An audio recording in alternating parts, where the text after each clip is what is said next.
It's monsoon here in India. Thunder, rain, everything is turning green. All these things that we hear and see,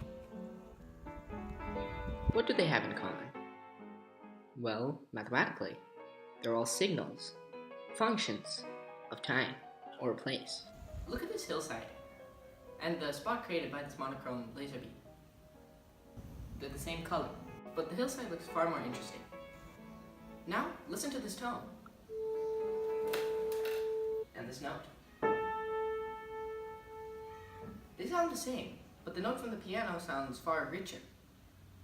The complex things that we hear and see can be broken down into simple single-tone sines or cosines.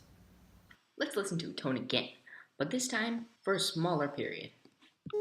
Was that note I just played the same one as before, which sounded like this? Or was it different? Well, if I play it for a longer period, you become more certain it was not the one I played before. As the observation of a signal is more spread out in time, its frequency becomes easier to determine. This was first explained in 1946 by Dennis Gabor, the inventor of the hologram. A short signal necessarily implies an unclear frequency, which becomes clearer as time progresses. This trade-off between how short a signal can be and how clear its frequency is something called the frequency-time uncertainty principle. Hold on. Uncertainty principle? I thought that was some quantum mechanical thing. Well, yes it is. You're probably thinking about the Heisenberg uncertainty principle, which states that the more you know about the position of a particle, the less you can know about its momentum, and vice versa. Well, what does that have to do with frequency and time? Well, the Heisenberg uncertainty principle and Gabor's frequency-time uncertainty principle are just two examples of a more general uncertainty principle.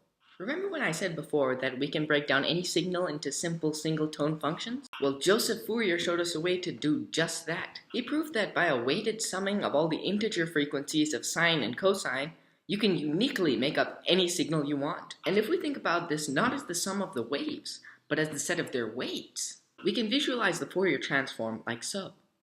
You can do this for almost any signal, which is why it's a very useful tool from sound editing to radar and so on. Now look at this. To get a signal into a small interval, you need to sum up many frequencies, thereby spreading out the Fourier transform of the signal. Similarly, to narrow the range of frequencies present in the signal needs to be defined for a larger interval. And this is the general uncertainty principle. Spreading out a signal in its own domain makes its Fourier transform more definite. The uncertainty principle isn't something confined to quantum mechanics, but something that shows up in every signal thing around you.